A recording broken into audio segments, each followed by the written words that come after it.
Good afternoon twelfth class. बेटा आज हमारा जो चैप्टर है वह वेतान का सेकंड चैप्टर है जिसका नाम है जूझ। लेखक हैं आनंद यादव। तो ये चैप्टर हम पढ़ लेते हैं। पाठशाला जाने के लिए मन तड़पता था, लेकिन दादा के सामने खड़े होकर यह कहने की हिम्मत नहीं होती थी कि मैं पढ़ने जाऊंगा। डर लगता था कि हड्डी पसली एक कर देगा, इसलिए मैं इस ताक में रहता कि कोई दादा को समझा दे। मुझे इसका विश्वास न था मुझे इसका विश्वास था कि जन्म भर खेत में काम करते रहने पर भी हाथ कुछ नहीं लगेगा। जो बचा बचा के जो बब्बा के समय था वह दादा के समय नहीं रहा। यह खेती हमें गड्ढे में धकेल रही है। पढ़ जाऊंगा तो नौकरी लग जाएगी, 4 पैसे हाथ में रहेंगे। बिठोएवा आना की तरह कुछ धंधा कारोबार किया जा सकेगा। बिठोवा आना जो है बेटा, यहाँ पर इसका कोई बड़ा कोई भाई है, इसके बारे में कह रहे हैं। अंदर ही अंदर इस तरह के विचार चलते रहते। दिवाली बीत जाने पर महीना भर ईख पेरने का कोल्हू चलाना होता। कोल्हू जरा जल्दी शुरू किया तो दादा की समझ से ईख की अच्छी खासी कीमत मिल जाती। यह उसकी समझ कुछ हद तक सही थी। जब चारों ओर कोल्हू चलने लगते तो बाजार में गुड़ की बहुतायत हो जाती और भाव नीचे उतर आते। उस समय नंबर 1 और नंबर 2 का गुड़ बहुत आता और हमारे जैसे खेतों पर ही बनाए गए नंबर 3 के गुड़ को कौन पूछता। बाकी के किसान दूसरे ढंग से विचार करते थे। उनका मत था, यदि ईख को और कुछ दिन खेत में खड़ी रहने दिया जाए तो गुड़ ज़्यादा निकलता है। देर तक खड़ी रहने वाली ईख के रस में पानी की मात्रा कम होती है और रस गाढ़ा हो जाता है, जिसके कारण ज़्यादा गुड़ निकलता है। लेकिन दादा की समझ से गुड़ ज़्यादा निकलने की अपेक्षा भाव ज़्यादा मिलना चाहिए, इसलिए सारे गांव भर में हमारा कोल्हू सबसे पहले शुरू होता था। यहाँ लेखक कह रहा है कि लेखक के मन में पाठशाला जाने का विचार तो था, वह उतावला होता था, लेकिन उसके पिता का उसे इतना डर था कि यदि वह उसकी बात करेगा तो पिता उसे मारेंगे, और इस डर से वह उनसे कुछ नहीं बोलता। उसके मन में ये भाव रहता कि कोई ना कोई पिता को ज़रूर समझाए और वह उसे स्कूल के लिए भेजने को तैयार हो जाए। खेतों में काम होता था। गुड़ की फसल यानी कि गन्ने की फसल वो करते थे, तो उससे गुड़ बनाना, कोल्हू आदि चलाना, और इस प्रकार वह खेतों में ही लगा रहता था। आगे देखिए। इसी कारण वह शुरू हुआ और हम उससे जल्दी निपट गए, आगे के काम में लग गए। सभी जन धूप में लेटे हुए थे।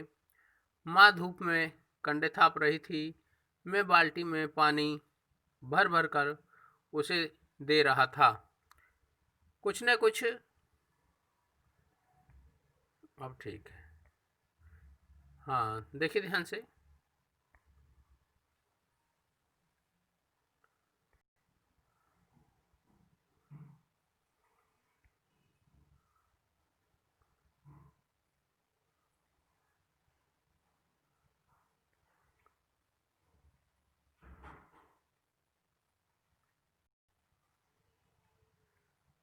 कुछ न कुछ बातचीत भी कर रहे थे। हम दोनों ही थे, इसलिए यह सोचकर कि बात माँ से कहनी चाहिए, और मैंने अपने पढ़ने की बात छेड़ दी। माँ ने कहा, अब तू ही बता मैं क्या करूं। पढ़ने लिखने की बात की तो वह बरहेला सुअर की तरह गुर्राता है। तुझे मालूम है, माँ के मन में जंगली सुअर बहुत गहराई से बैठा हुआ था। अब खेती के सभी काम बीत गए थे। मेरे लिए अब कुछ तो करना नहीं रह गया है, इसलिए कहता हूँ इसलिए कहता हूँ तो दत्ताजी राव सरकार से मेरे पढ़ने के बारे में कहे। आज ही रात को उसके यहाँ चलेंगे। मैं चलूँगा तेरे साथ। तू उन्हें सब कुछ समझा कर बता दे तो वे दादा को ठीक तरह से समझा सकेंगे। आगे देखिए अगला पैरा है यहाँ से। ठीक है चलेंगे, माँ ने हाथों की, लेकिन अंदर से माँ के स्वर में उदासी थी। मुझे भी मालूम था कि इतना करने पर भी कोई लाभ नहीं होगा, इसलिए वह मेरा मन रखने के लिए जाने को तैयार हो गई। मेरी तड़पन वह समझती थी। 7वीं तक पढ़ाने की उसके मन में तैयारी थी, लेकिन दादा के आगे उसका बस नहीं चलता था। रात को मैं और माँ दत्ताजी राव देसाई के यहाँ गए। माँ ने दीवार के सहारे बैठकर दत्ताजी राव से सब कुछ कह दिया। वे भी इस बात से सहमत हो गए। माँ ने यह भी बताया कि दादा सारे दिन बाजार में रखमाबाई के पास गुजार देता है, खेती के काम में हाथ नहीं लगाता है। माँ ने देसाई को यह विश्वास दिला दिया कि दादा को सारे गांव भर आज़ादी के साथ घूमने को मिलता रहे। इसलिए उसने मेरा पढ़ना बंद कर मुझे खेती में जोत दिया। यह सुनते ही देसाई दादा चिढ़ गए और बोले, आने दे, अब उसे मैं सुनाता हूँ कि नहीं, अच्छी तरह देख। उठते उठते मैंने भी दत्ता राव सरकार से कहा, अब जनवरी का महीना है, अब परीक्षा नज़दीक आ गई है।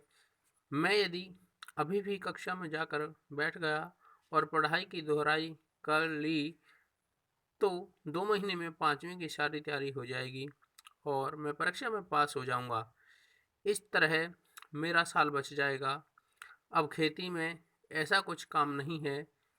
मेरा पहले ही 1 वर्ष बेकार में चला गया है।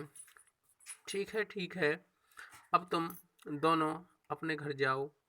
जब वह आ जाए तो मेरे पास भेज देना। और उसके पीछे से घड़ी भर बाद में तू भी चला आना रे छोरा। जी कहकर हम दोनों खड़े हो गए। उठते उठते हमने यह भी कहा कि हमने यहाँ आकर ये सारी बातें कही हैं, यह मत बता देना, नहीं तो हम दोनों की खैर नहीं। माँ अकेली साग भाजी देने आई थी, यह बता देंगे तो अच्छा होगा। ठीक है, मुझे जो करना है मैं करूँगा। देख, उसके सामने ही तुझको कुछ पूछूंगा तो निडर होकर साफ साफ उत्तर देना, डरना मत। नेक्स्ट बेटा, आगे।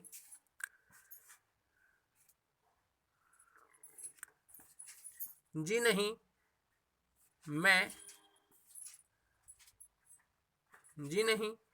मैं माँ के साथ लौट गया। 1 घंटा रात बीते, दादा घर पर आया। मैं घर में ही था। आते ही माँ ने दादा से कहा, साग भाजी देने देसाई सरकार के यहाँ गई थी तो उन्होंने कहा, बहुत दिनों से तेरा मालिक दिखाई नहीं दिया है, खेत से आ जाने पर जरा इधर भेज देना, कुछ काम वाम था। दादा ने अधीरता से पूछा, मुझे तो कुछ बताया नहीं उन्होंने, तो मैं हो आता हूँ, तब तक तू रोटियां सेक ले। गनप्पा आए तो उसे खेतों पर भेज देना पहले ही। दादा तुरंत उठ खड़ा हुआ। देसाई के बाड़े का बुलावा दादा के लिए सम्मान की बात थी। आधा घंटा बीतने पर माँ ने मुझको कहा कि अब तू जा, कहना जिम ने बुलाया है। अच्छा।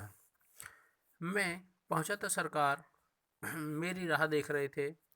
क्यों आया रे छोरे? दादा को बुलाने आया हूँ, अभी खाना नहीं खाया है। बैठ थोड़ी देर। अभी तो आया है वह मेरे पास। जी। मैं बैठ गया। धीरे धीरे दत्ताजी राव पूछने लगे, कौन सी में पढ़ता है रे तू?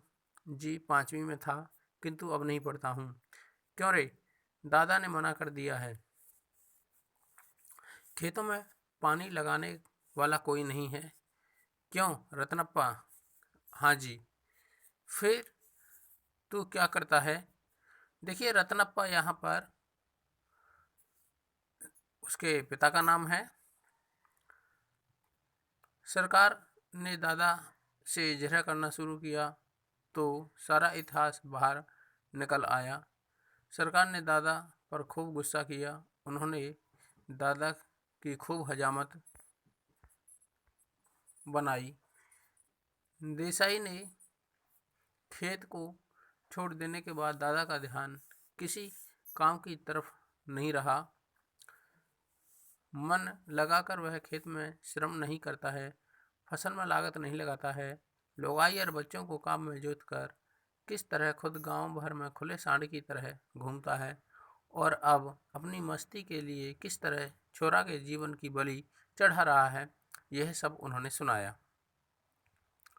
दादाजी दादा के हर एक तर्क को दत्ताजी राव ने काट दिया और मुझसे कहा, सवेरे से तू पाठशाला जाता रहे, कुछ भी हो पूरी फीस भर दे उस मास्टर की और मन लगाकर पढ़ाई कर और किसी भी तरह साल नहीं मारा जाए, इसका ध्यान रख।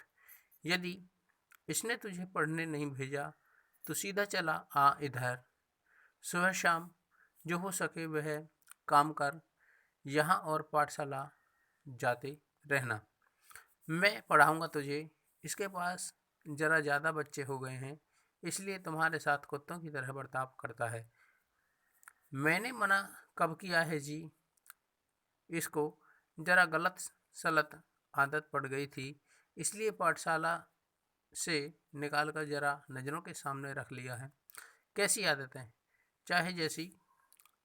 यहाँ वहाँ कुछ भी करता है, कभी कंडे बेचता, कभी चारा बेचता, सिनेमा देखता, कभी खेलने जाता। खेती और घर के काम में इसका बिल्कुल ध्यान नहीं है। दादा ने मेरे ऊपर अचानक हल्ला बोल दिया। क्यों रे छोकरे? नहीं जी। कभी एक बार मेले में पटा पर पैसे लगा दिए थे दादा, तो कभी भी सिनेमा के लिए पैसे नहीं देते हैं, इसलिए खेत पर गोबर बीन बीन कर माँ से कंडे थपवा लिए थे और उन्हें बेचकर ही कपड़े भी बनवाए थे। उसी समय एक बार सिनेमा भी गया था, मैंने भी झूठ सच मिलाकर ठोक दिया। तो यहाँ तक देखिए बेटा, यहाँ तक आपका ये पाठ है, ये आपको यहाँ तक रीड करना है।